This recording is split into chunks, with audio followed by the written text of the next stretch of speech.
I'm Tori Bedford. Tonight on Greater Boston, dozens of people have been arraigned on RICO charges in Georgia for protesting against the state's $90 million police training facility. I'll speak with one man from Boston who's now facing up to decades in jail. Then a look at the creation of a malaria vaccine in the new Nova documentary, The Battle to Beat Malaria. A producer with the documentary and a researcher behind the vaccine will join me on that. RICO, or racketeering charges, were created to target gang leaders and mob bosses. But in Atlanta, prosecutors are bringing them against nearly 6 people over protests against a planned police and firefighter training center.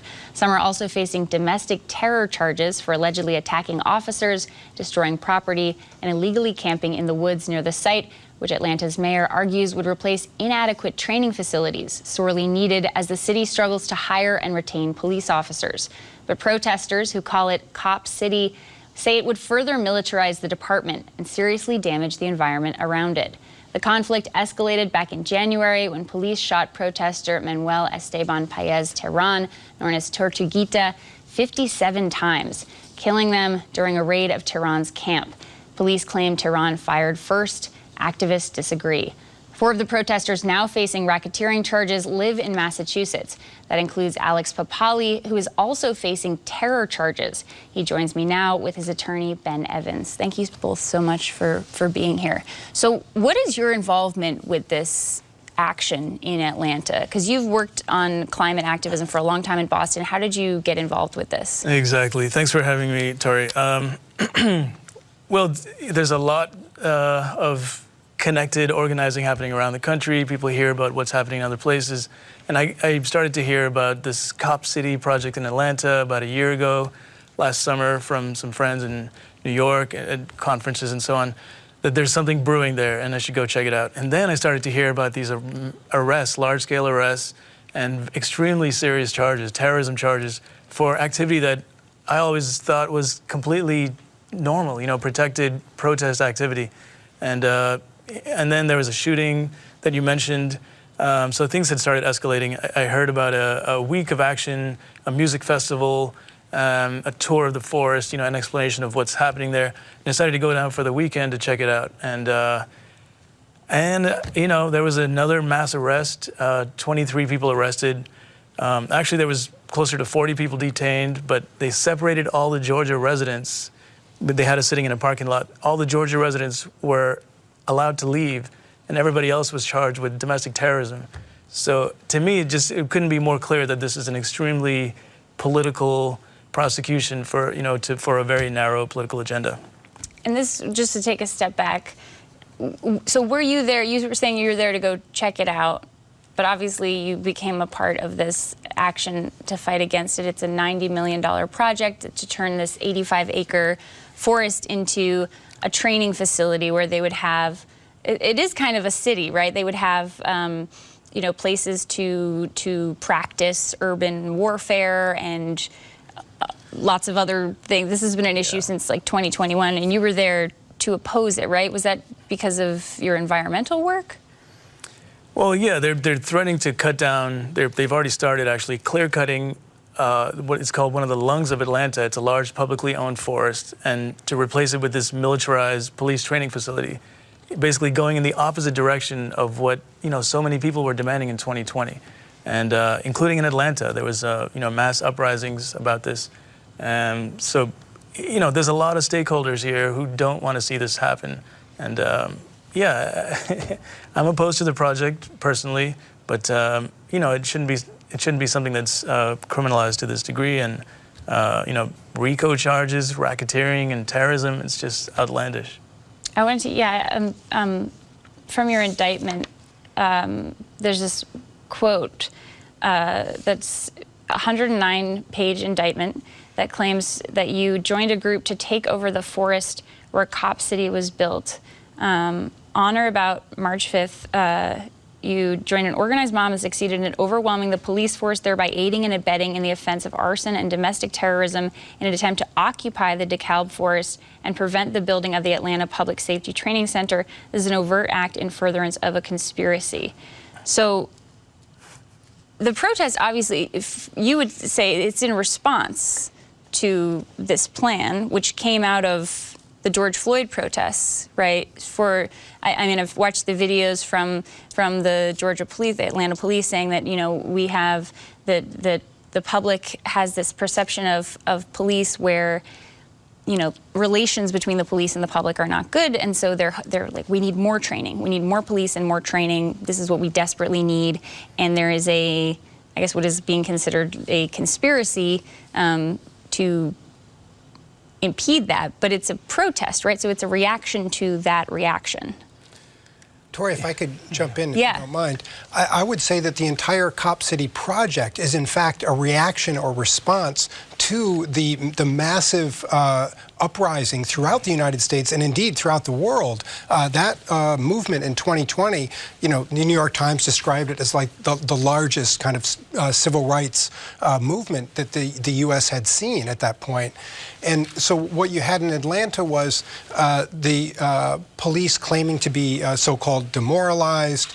Obviously, the Atlanta police were responsible in the shooting death of Rayshard Brooks, and that was in June of 2020. That was a huge issue in the area. And so what's the response of the city? It's to build this so-called training complex. And what's it designed to do?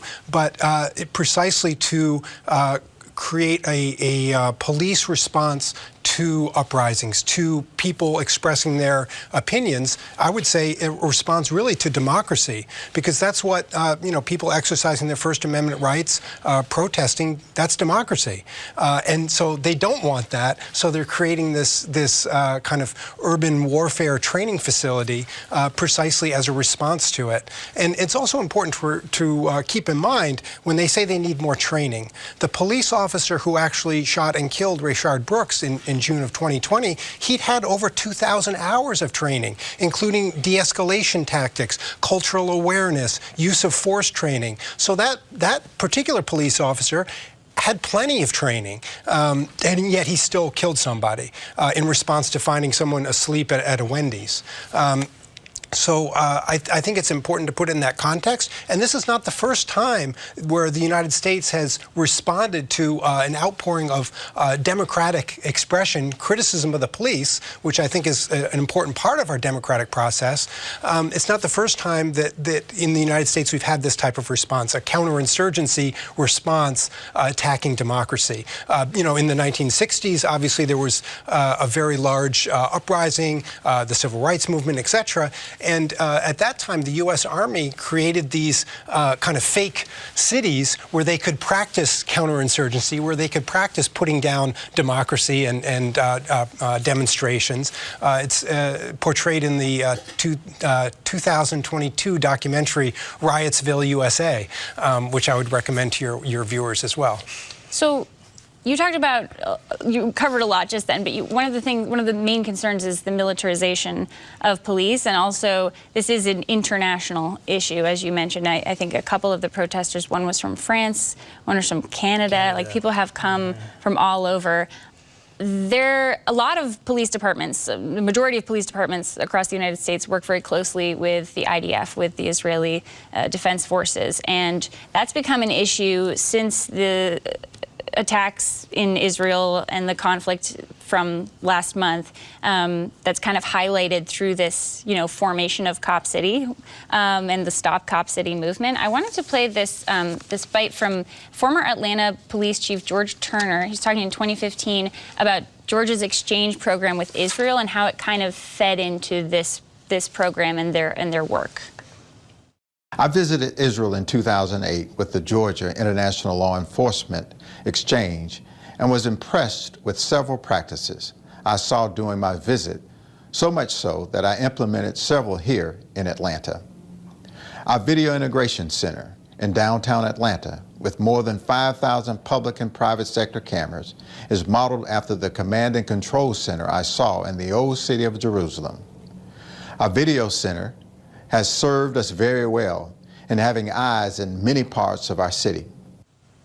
So is this a concern that this is all part of creating a force that would be similar to something, or that it would further militarize the police in Atlanta, which is already, they're, you know, trying to create, like, there's a lot of surveillance that currently exists in this potentially would create more? It's an extremely dangerous precedent. You know, this what we just heard is you know, an endorsement of grotesque policing techniques that we don't need in this country. You know, this is not how we resolve the conflicts that we have in our society. Over policing, over prosecuting, you know, abuse of the legal system for a very narrow political agenda. That's what we're seeing in Israel. That's what occupation does, and that's not what the people of this country have been asking for, you know, in the streets by the millions, you know, and around the world. So, you know, any move in that direction, and the success of this prosecution is an extremely dangerous precedent. There's a lot of stakeholders here, a lot of people, you know, legal scholars, climate activists, people opposed to police brutality, looking for some accountability, you know, anti-racist organizers. There's a lot of people who understand that this could be a template for any authoritarian desire to shut down dissent in the future, and we can't allow this to happen. I also just want to point out that this is something that, you know, communities of color, poor people experience every day by the millions. We have a mass incarceration society, you know, so it's not just about this one prosecution. Rather, it's about an examination of the overall system we have of over-policing people in this country. And I wanted to ask you, so you're facing domestic terrorism charges. What's going on with that? Is that a felony charge? Is there some kind of, I'm confused about how that would work and what that would mean if that's the case. Can you explain that? I mean, I would say the important thing to think about for the 61 people who were charged, first of all, as Alex said earlier, when the police stopped him at the concert, they were specifically looking for people who weren't residents of Atlanta, who weren't residents of Georgia. They were trying to create a narrative, and it was a narrative of the outside agitator, a familiar story that we hear from police, you know, dating back to the civil rights movement in the 1950s, 60s, 70s, this danger of the outside agitator. So they specifically didn't arrest the folks that lived in Atlanta and did arrest people like Alex to try to create that storyline. The other thing that's important to keep in mind is some of the people there who are among the 61 defendants, what are the crimes that they're accused of? Some of them were handing out flyers protesting against the murder of Manuel Terán that you mentioned earlier. Some people were posting bail for people. They attacked the Atlanta Solidarity Bail Fund. I mean, many people in Massachusetts are familiar. We have bail funds here in Massachusetts. We have them obviously throughout the United States. And the purpose of those bail funds is to get people out of jail, while they're awaiting trial. And we know statistically that if people are locked up pre-trial, that they're much more likely to accept some sort of plea bargain because they want to get out of that horrific situation. And the situation in the Fulton County Jail outside Atlanta, we know is horrible. Over 9 people have died there this year. The incredibly overcrowded conditions, it's horrific. And we also know that 90% of the folks that are locked up in that Fulton County Jail are black people. And, you know, Atlanta has been, the black population of Atlanta has been decreasing since the 1990s. In 1990, I think it was 67%. Now it's less than 50%. And yet, 90% of the people in the jail are still black folks. I guess I asked about the domestic terrorism charges, and we have a little bit of time left, but just about it being a felony, because that would mean a much harsher sentence potentially, you know. These charges are designed to inflict the longest possible sentences, and I would suggest that is, again, it's a tactic of intimidation. It's trying to take people like Alex, who are just going to a concert, and put them in position of facing a lot of time in the state of Georgia. Yeah. It's an intimidation tactic, but it's not going to work. It's looking at 20 years in jail for the RICO charge and 35 years in jail for domestic terrorism. That's what we're looking at. What comes next in your legal proceedings? Are there further protests planned? I'm sure there's going to be a response from, you know, supporters on the ground. People are concerned about this and are not trusting the government to fix the problem. So, you know, people are in the streets with protests and that kind of thing, including in Boston. If anyone's interested, you could look at Weelaunee Solidarity Boston. Weelaunee is WEELAUNEE on Instagram. it's a local group that's organizing around Cop City. Generally, people can look at that. Wilani is the name that the Muskogee people who originally lived in this forest gave to that area. Yeah, so it's going to be a long case. It's going to be, probably multiple years to resolve. It's, 61 people, really unprecedented scale. Yeah, we've never seen anything like this before. And I mean, there was a protest in Atlanta on Monday. Over 350 people were marching despite an overwhelming police presence where they were tear gassed, they had flashbangs going off. And just this morning in the federal court, the South River Watershed Alliance was trying to get an injunction against the construction of Cop City based on environmental concerns on the polluting of the South River or the Weelaunee River. So yeah, so there will inevitably be more, and the police have said that they expect more. Alex Papali and Ben Evans, thank you so much for joining us. Thank you, for being here. Next up, malaria kills more than 600,000 people every year, most of them children. But new vaccine developments decades in the making could soon change that. Early last month, the World Health Organization approved the R21 vaccine to prevent the deadly disease, and a new Nova documentary takes viewers into the long-fought battle from development and testing to approval. One child dies every single minute from malaria. For almost a century, scientists have had one goal. We don't want to use the word the Holy Grail, but if we got vaccines, then of course that would be transformational. This is the inside story across 4 continents of a new vaccine against malaria. You are touching human life. You are going to save the human life. It's not 1 or 2, it's millions of lives. I'm joined now by one of the producers of the battle to beat malaria, Catherine Gale, who has a PhD in research in HIV and personalized medicine, and one of the scientists behind the vaccine, Sir Adrian Hill, founder of the Jenner Institute at Oxford University and chief investigator of the R21 Matrix M clinical trial program. Thank you so much, both of you, for joining me. So you really need to watch the film it's a very suspenseful film, right? It kind of shows how long fought this process is. How long has it been, right? I think someone in the film mentions it's like 120 years of trying to develop something to address this problem that's so pervasive in so many places. The parasite itself that causes malaria was identified in 1880. About 30 years later, attempts to make a vaccine started. Some people must have thought it was doable in 1908. So it's been a very long road. Over 100 vaccine candidates have been tried in people, and only a couple really have done something that's useful. So yes, it's been very difficult. And, we're just absolutely delighted that this has come to a happy ending at last. If I ask you, Adrian, why has the malaria vaccine been so much more difficult? There's some comparison in the film to other vaccines. What is it about malaria that was so difficult to kind of figure out a vaccine for? Yeah, well, lots of things, to be honest. I'll give you two big problems. Firstly, malaria is not a virus. It's much, much larger. It's a parasite. It has thousands of genes. COVID-19 had 11. Everybody agreed on what the one antigen you needed from that virus was that should work. And so it turned out. In malaria, of the 5,000, yeah, we've tested lots, but, not hundreds. And nobody was sure which was the right part of the parasite to put in the vaccine. And then it turned out when we got to clinical trials, you needed extremely strong antibody responses to get any protection. I mean, 10%, 20%, not 80%. So it's been, a work of 30 years to get the antibody responses to a level where they are really useful and they are saving children's lives.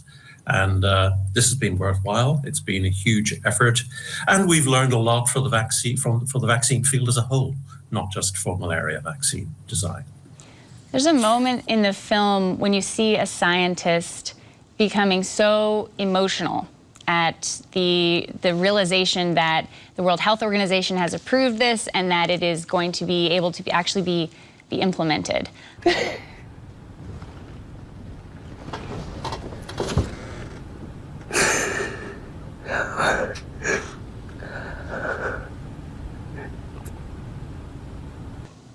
Catherine, I wanted to ask you, in the creation of this movie, What was it like following this when there were so many unknowns, right? I mean, I think part of it too was that they were producing this vaccine, millions of doses of it, without actually knowing if the time that it was going to be approved, if those would be expired, right? So you're all just kind of waiting to see what's going on. What was that process like for you?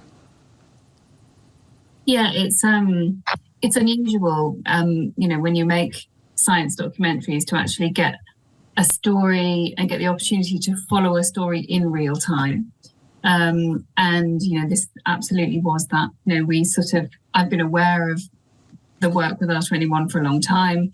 We'd worked with the team at Oxford previously on a documentary about their COVID vaccine when that was developed during the pandemic. So we were aware of that work, and we've been following it, and we've been trying to get a documentary commissioned, and it was with Tanglebank Studios coming on board that enabled us to begin to really follow it. But the jeopardy that the team were going through in terms of the hurdles they had to get through with the different phases of the trials, with manufacturing, is it going to work? Are they going to get the approval? All of that was a jeopardy that we faced as one of those filmmakers, because we didn't know what the end was going to be, but we were committed to following it regardless of what the outcome was going to be, because fundamentally the story that we were following and the development of this vaccine it tells you something about the way that science works, about the way that vaccine development works, about research, about how we learn from failure, about how you have to persevere as Adrian's described, over decades in order to get to a result. It's not something, I think there's a lot more vaccine literacy now because of the pandemic and because of the COVID vaccines. But I think in a way that's given us all a bit of a false impression as to how easy vaccine development is, because it's really not. And particularly, in this case, it was incredibly difficult and took a very long time to get there. But we were committed to following it regardless of what the outcome was going to be, because the story of that journey is as important as the outcome. Yeah, I think you really captured the suspense and this. I think as several people said in this movie, we've tried and tried and tried and tried and tried and tried and failed and failed and failed. Sir Adrian, I wanted to ask you, what is if you can just sort of try to encompass the impact, like what this means for so many people now, and what kind of impact it will have on the world for this to exist? So the most important impact will be on lives saved. These are young children. They're not 2-week-olds. They're maybe 2-year-olds. They have personalities. They are individuals. And one day they're alive and running around, and 2 days later they're dead. This is absolutely crushing for mothers. That came across during the film. It's not a new idea that we would try and control malaria or even eradicate malaria. It's been extraordinarily difficult. People have been trying to do this since the 1950s with bed nets, with spraying, with drugs, with all sorts of interventions, new and old. And finally, I think we're getting to the stage where we have reasonable control with old tools. If you can count 500,000 deaths a year or more as reasonable, better than it was in 2000 when there were about 1 million deaths a year. But now here we have vaccines for the first time being rolled out from early next year. And, the vaccine the documentary is about has efficacy of over 70%, close to 80%. So that should make a real impact. And let's wait and see. But the great thing is that even in the poorest countries, in the poorest part of the poorest countries in Africa, in those rural districts, vaccines are given today to nearly all children, up to 10 different vaccines. And, some of the field teams tell me that's great, but where's the malaria vaccine? Now, number 11 is malaria. So people understand that, the neighbors' children who die overnight at 2 years of age have probably died of malaria. So this is very much a vaccine needed, not just by public health authorities who can count the deaths and try to do something about it, but by families with children, with personalities who drop dead very suddenly. You mentioned the sprays and some of the other kind of placeholder solutions. Mosquitoes, and this is talked about in the film, have evolved, right, to be able to just be impervious to those kind of placeholder solutions. Is there some concern that malaria will evolve over time, or that there will need to be a new version of this in the future? Yeah, so a couple of things to say. It's very unlikely, because we've deliberately chosen one of those thousands of antigens that has a simple repeat sequence that our antibodies bind to. The parasite would have to go through rounds and rounds and rounds of multiplication to escape the vaccine. So we think that's one of the advantages of this vaccine design. And looking forward, we don't expect to be using this vaccine for 50 years. We would anticipate that now we have a new tool that will help us not just control malaria, but eliminate it locally and regionally, and then in the next 10 or so years, begin to eradicate malaria in the 2030s. And then we're done with the problem. And that not only is huge for public health, it also means we save the $4 billion a year that the world has been spending to control malaria, even before these vaccines have come along. So getting rid of malaria, like getting rid of polio and smallpox, is a realistic target and something that I think we should be able to do. Great. Catherine Gale and Sir Adrian Hill, thank you both so much for joining us. Thank you. The Battle to Beat Malaria premieres tonight at 9 p.m. on GBH2 at pbs.org/Nova and on the PBS app. That's it for tonight, but come back tomorrow. Political commentator and three-time Pulitzer Prize winner Tom Friedman joins us on the heels of his trips to Israel, the West Bank, and Ukraine. He'll talk about what he saw, where both wars are headed, and the kind of role the United States should play. That and more tomorrow at 7. Thanks for watching. I'm Tori Bedford. Good night.